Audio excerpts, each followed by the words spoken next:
At mayroon pang saksi. Yun bang taong may karangalan, kapatid na Ramil? Sisira ba yun doon sa kasunduang nilagdaan? Ay, hindi po marapat. Lalo na tagapangaral, kapatid na Michael. Dapat yung palabra di honor, dapat na isinasaalang-alang nila. Pero hindi Dahil nung nagpunta tayo, nabalitaan lang natin, nagpunta raw ng alas 9 ng umaga. Samantalang nilagdaan nila alas 3 ng hapon. Kaya nga nung naroon tayo nung hapon, bago mag alas 3, dinakausap po natin si Mayor Ray Katakutan. Opo. Anong ginawa ni Mayor Ray Katakutan? Tinawagan po yung mga manggagawa, Nung kabilang grupo. Nung kabilang grupo. At ang totoo, talagang nagkausap sila through cellphone.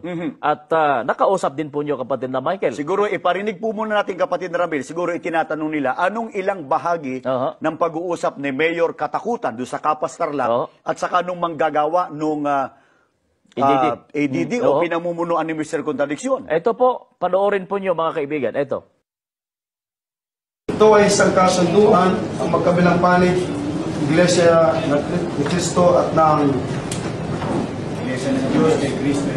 Iglesia ng Diyos kay Cristo Jesus ay pumayag na magsasagawa ng debate sa Plaza ng Apalit sa tema at petsa na pinag-uusapan sa mga darating na araw.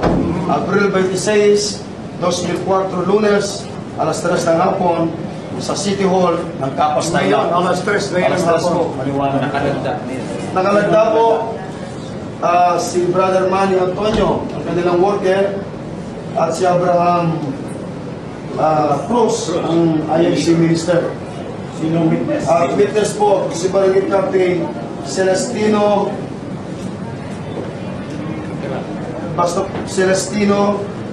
Barangay Captain po ng PAO San Jose Tarlac. Paano niya sa susunod na panahon nakukuha kayo ng permiso sa akin? Baka malayo ko na kayong bigyan ng permiso dahil hindi kayo dumadating sa usapan na nakalagda pa mga manggagawa niyo. Ginagalang po natin kayo po. Dahil nakatayan po kasi mga pinag-sigyan po dyan sa question. Pag-usapan na po kasi ngayon. Sa totoo lang ako, Brother Mel, ay nag-pull out sa kampanya. Ilang araw na lang, pinagbigyan ko ang kahilingan ng inyong si Brother Manny. Tapos isang maghapon akong nag-prepare dito. Tapos hindi kayo dumating. So, sa susunod siguro kukuha kayo ng permiso, mahihirapan na kayo sa akin. Paano po hindi naman po ganun kayo? Ano po? Ang dami nyo kinabalang, mga manggagawa dito, tsaka mga trabahador ko. So sabihin mo ngayon, Brother Manny, kung pipirma siya, siguraduhin niyang ang pirmado niya ay naiintindihan niya, at kung pipirma siyang lalaki, magpakalalaki siya. Naiintindihan natin, Brother Man. Ang totoo, kinausap ko rin po, kapatid na Ramil, yung manggagawa. Kasi nag-uusap yung mayor at saka yung manggagawa ni Mr. Contradiction. At ito ho ang ilan sa bahagi ng naging pag-uusap namin nung manggagawa, nung grupo na pinamumunuan ni Mr. Contradiction. Panoorin po nyo. Kilala nyo po yung Mr. Manny Antonio?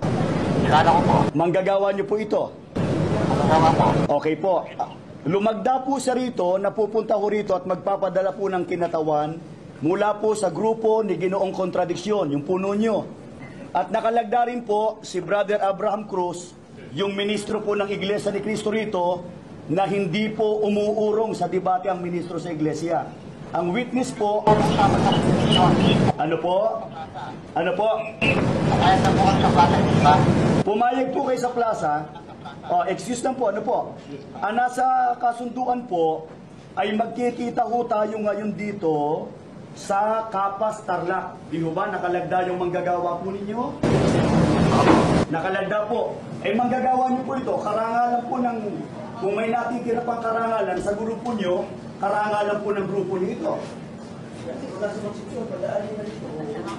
Nasa konsepsyon na po kayo, di po ba? Pwede pong puntahan namin kayo mismo dyan, kung ayaw nyo magpunta rito. Opo, asan po kayo? Konsepsyon? Opo, nasa konsepsyon po kayo ngayon? Pwede mo magkita tayo kahit kung asan man kayo, pupuntahan ko po kayo? Ayaw nyo? So pati kayo ayaw nyo makipagkita?